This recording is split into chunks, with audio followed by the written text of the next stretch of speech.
আসসালামু আলাইকুম। গুলশান কলেজের অনলাইন ক্লাসে স্বাগতম। উপস্থাপনায় রয়েছি আমি রওশনা আক্তার, প্রভাষক, বাংলা বিভাগ, গুলশান কলেজ। আমাদের আজকের আ আলোচ্য বিষয় একাদশ শ্রেণীর আ বাংলা প্রথম পত্র। আমরা আজকে সহপাঠ করব। আমাদের আজকে বাংলা ২য় পত্রের এই আজকের উপন্যাস সহপাঠের আমরা আজকে লাল সালে উপন্যাসটি পড়ব। লিখেছেন সৈয়দ ওয়ালিউল্লাহ, হচ্ছে আমাদের ৩য় ক্লাস। আ ঠিক আছে, আমরা আমাদের পরবর্তী ধাপে চলে যাই। হুম? সুপ্রিয় শিক্ষার্থীরা, তোমরা আ আমাদের আজকের ক্লাস থেকে যা শিখতে পারবে আমি আগেই তোমাদের একটু ধারণা দিয়ে দেই। লাল সালে উপন্যাসের প্রকাশ তথ্য সম্পর্কে বলতে পারবে। মসজিদের মাজার ব্যবসা সম্পর্কে বলতে পারবে। পঠিত অংশ অনুযায়ী গ্রাম্য কুসংস্কার ও ধর্মীয় ভণ্ডামি বলতে পারবে। লাল সাল উপন্যাসের প্রকাশ তথ্যগুলো তোমাদের পরীক্ষায় থাকে। একটু আ দেখে নেওয়া ভালোভাবে। দেখো, আমরা এটা আমি তোমাদের বোঝার সুবিধার্থে এটা সুন্দর করে সাজিয়েছি। একটু দেখে নাও। সাল, তারপর প্রকাশ, তারপর লেখক বা অনুবাদক, তারপর প্রকাশনী, তারপর ভাষা। আমরা জানি যে লাল সাল উপন্যাসটি বিভিন্ন ভাষায় অনুদিত হয়েছে। হ্যাঁ? তো ১ম যেটা প্রকাশিত হয়েছে ১৯৪৮ সালে। ১৯৪৮ সাল আ লাল সালু ১ম প্রকাশ হয়। আ তারপর এটা লেখক সৈয়দ ওয়ালিউল্লাহই এটা লিখেন। আ তারপর এটা ঢাকার কমরেড পাবলিশার্স প্রকাশনী এটা প্রকাশ করে। ভাষা বাংলা। তারপরে আবার এটা ১৯৬০ সালে ১ম অনুবাদ হয় আরকি। হ্যাঁ? ১ম প্রকাশকাল ছিল ১৯৪৮, তারপরে ৭০ সালে লাল সালু, তারপর অনুবাদক ছিল কলিমুল্লাহ, করাচি থেকে উর্দু। তারপরেও ১৯৬১ সালে হয়। এটা ১৯৬১ সালে অনলাইন মারি থিবো, এটা আসলে সৈয়দ ওয়ালিউল্লাহ রয়, তিনি এটা ফরাসি ভাষায় অনুবাদ করেন। তারপর ১৯৬৭ সালে এটা অনুবাদ হয়। এটা তখন সৈয়দ ওয়ালিউল্লাহ নিজেই এটাকে ইংরেজি ভাষায় অনুবাদ করেন। এছাড়াও আমরা দেখব যে জার্মান, চেক ভাষাসহ নানান ভাষায় অনুদিত হয়েছে। হ্যাঁ, এই উপন্যাসটি আ উম লাল সালু উপন্যাসটি। তো আমরা আ উম আমাদের মূল উপন্যাসে চলে যাই।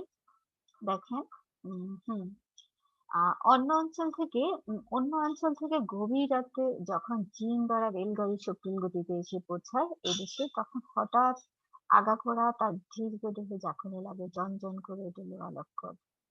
আসলে রেলগাড়ির যে বৈশিষ্ট্য সেটাই বলা হয়েছে। আমরা জানি যে রেলগাড়ির আকৃতি আপনারা সবাই জানেন। যাই হোক। অজগরের মতো দীর্ঘ রেলগাড়ির কিন্তু ধৈর্যের সীমা নেই। হ্যাঁ, রেলগাড়ি অনেক বড়, অনেকগুলো কামরা থাকে সেটাই বলছে। তার দেহ জন করে লোহালক্করের ঝংকারে, উত্তাপ লাগাতে কেঁপে উঠে। কিন্তু হঠাৎ উঠে ছুটে পালায় না। দেহচ্যুত হয়ে অধীরে অস্পষ্ট আলোয় ইঞ্জিনটা পানি খায় ঠিক মানুষের মতোই, আর অপেক্ষা করে, ধৈর্যের কাঁটা নড়ে না। কেনই বা নড়বে? নিশুতি রাতে যে দেশে এসে পৌঁছেছে সে দেশে এখন অন্ধকারে ঢাকা থাকলেও সে জানে না যে তাতে শস্য নেই। বিরান মাঠ, সরভাঙ্গা পাড়, আর বন্যা ভাসানো ক্ষেত, নদী গহ্বরে ও জমি কম নেই। এখানে দেখেন সরভাঙ্গা পাড় মানে হলো সমুদ্রের আমরা যেটা দেখি যে পাড় ভেঙে যে নদী বা সমুদ্রের যে পাড় ভাঙবে, নদী পাড় ভাঙবে, সেটা এখানে বলা হয়েছে। তারপর দেখেন, সত্যি শস্য নেই। যা আছে তা যৎ সামান্য। শস্যের চেয়ে জুতি বেশি, ধর্মের আগাছা বেশি। ভোরবেলায় এত মক মক্তবে আর্তনাদ ওঠে যে মনে হয় এটা খোদা তাআলার বিশেষ দেশ। নামটা ছিল আমসিপাড়া পড়ে। গলা ফাটিয়ে মৌলবীর বয়স্ক গলপাকে ডুবিয়ে সমস্বরে চেঁচিয়ে পড়ে। গোঁফ উঠতে না উঠতেই কোরআন হেফজ আ উম হেফজ করা সারা। সঙ্গে মুখে এমন একটা ভাব জাগে, হাফেজ তার বেহেশতে স্থান নির্দিষ্ট। আসলে এখানে উপন্যাসিক যেটা করেছেন যে শস্যহীন একটি জনবহুল এলাকার কথা তিনি এই উপন্যাসে বর্ণনা করেছেন। তিনি বলেছেন যে সেখানে মানুষের আসলে খাদ্যের অভাব, খাদ্যশস্যের অভাব সেখানে রয়েছে। কিন্তু সেখানকার মানুষগুলো ধর্মভীরু তাদের আসলে মানে আম ধর্মচর্চায় কোনো কমতি তাদের নেই। খাদ্যের অভাব থাকলেও ধর্মচর্চায় তাদের কোনো কমতি নেই। ছোট, ছোট বাচ্চারা তারাও কি করছে যে আ আঞ্চিপাড়া পড়ছে এবং তারা গোপনা উঠতেই তারা কোরআন শরীফ মুখস্থ করে ফেলছে। কোরআনে হাফেজ হচ্ছে। হেফজ মানে কোরআন হেফজ মানে হলো হাফেজ সমস্ত কোরআন শরীফটা মুখস্থ করা। আ এবং হাফেজ তারা বেহেশতে তাদের স্থান নির্ধারিত। আমরা জানি যে হাফেজদের বেহেশতে তারা তাদের জন্য মানে শুধু তাদের না, তাদের বাবাকে পর্যন্ত বেহেশতে মুকুট পরানো হবে। তার মানে কি সম্মান দেওয়া হবে। তো আম তারপরে আমরা দেখছি যে দেখো একটু খেয়াল করো কিন্তু দেশটা কেমন মরার দেশ, শস্য শূন্য, হ্যাঁ? আসলে এখানে যেটা হচ্ছে যে বন্যায়, খরায় এমন অবস্থা যে সেখানে আসলে শস্য নাই। মানুষের খাবারের অভাব।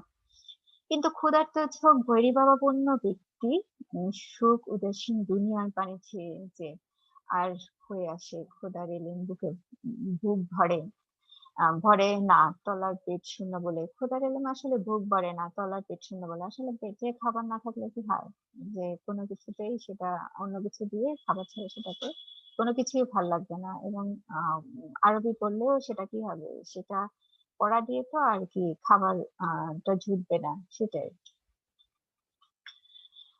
এরা তাই দেশ ত্যাগ করে সদল বলে বেরিয়ে ছড়িয়ে পড়ে নলি বানিয়ে জাহাজের খালাসি হয়ে বেশি যায় কারখানায় শ্রমিক হয় বাসাবাড়ির চাকর দপ্তরি ছাপাখানার মেশিন ম্যান ট্যানারিতে জার্মান লোক কেউ মসজিদের ইমাম হয় কেউ মুয়াজ্জিন দেশময় কত সহস্র মসজিদ তো যেটা আসলে তারা কি হচ্ছে খাদ্যের অভাবেই তারা বেরিয়ে পড়ছে এবং তারা বিভিন্ন পেশায় তাদেরকে নিজেকে নিয়োজিত করছে এবং আমরা আমাদের উপন্যাসেই দেখবো যে মসজিদের কথা বলা হয়েছে যে মসজিদ ও ইমামতি করছে তারা তো আমাদের এই গল্পের উপন্যাসের নায়ক মজিদে আমরা দেখি যে সে তেমনই একটি মসজিদে ইমামতি করছে হ্যাঁ সে তার দেশ ছেড়ে এসে খাদ্যের অভাবে অজানার উদ্দেশ্যে এসে সে সে কি করছে যে একটা মসজিদের ইমামতি করছে গারো পাহাড়ের দুর্গম অঞ্চলে কে কবে বাঁশের মসজিদ করেছিল সেখানেও এক সেখানেও উম, এক সরকারি কর্মচারী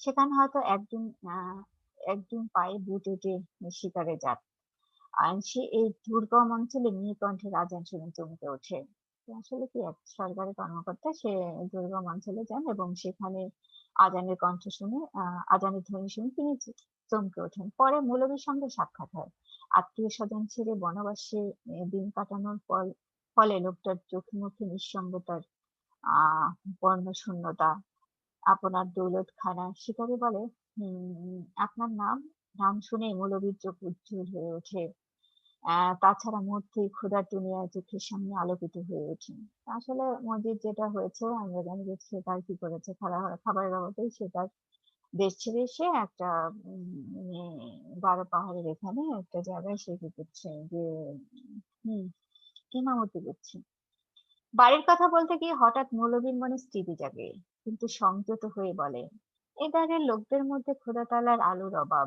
লোকগুলো অশিক্ষিত কাপের তাই এদের মধ্যে আলো ছড়াতে এসেছে বলে না যে দেশে শস্য নেই দেশে নিরন্তর টানাটানি মরার খরা আসলে সে যে খাবারের অভাবে তার দেশের যে খরা বা শস্য নেই তাই বলে যে সে তার এলাকা ছেড়ে আসছে সেটা সে না বলে সে বলছে যে এখানকার মানুষের মধ্যে আসলে খোদার যে আলো সেটা নেই বলেই তিনি এখানে আছেন একদিন শ্রাবণের শেষাশেষি নিরাট পড়েছে হাওয়ায় শূন্য স্তব্ধতার মাঠ প্রান্তর আর বিস্তৃত দানক্ষেত নিথর কোথায় একটু কম্পন নেই আকাশে মেঘ নেই তামাটে নীলাভ রং দিগন্ত পর্যন্ত স্থির হয়ে আছে একদিন আসলে শ্রাবণের শেষাশেষি কি হচ্ছে নিরাট পড়েছে নিরাট পড়া মানে কি মানে মানে ঘুমট বাঁধা এক ধরনের আবহাওয়া বাতাস বন্ধ মানে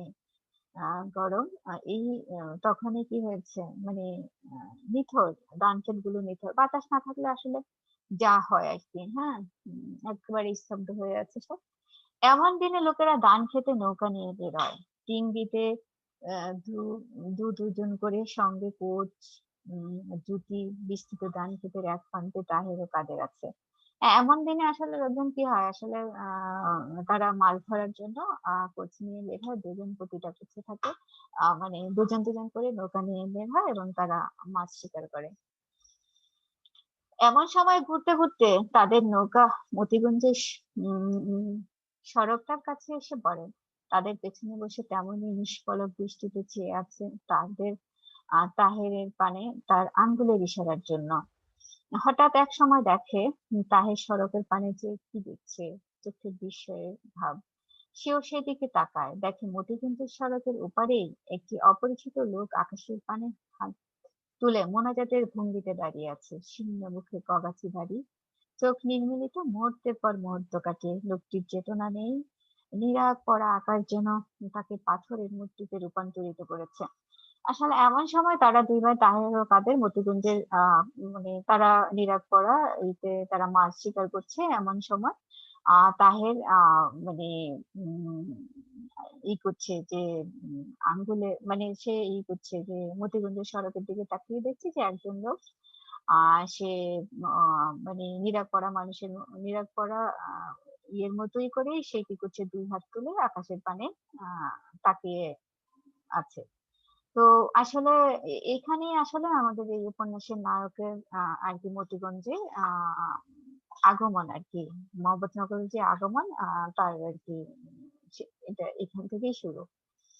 তো আমরা আমাদের আজকের ক্লাস এখানেই শেষ করব। শেষ করার আগে আ আ আবারও বলছি যে তোমরা উপন্যাসটা ভালো করে পড়ে নিবে এবং কোনো সমস্যা হলে আমাকে প্রশ্ন করবে। সবাইকে অসংখ্য ধন্যবাদ।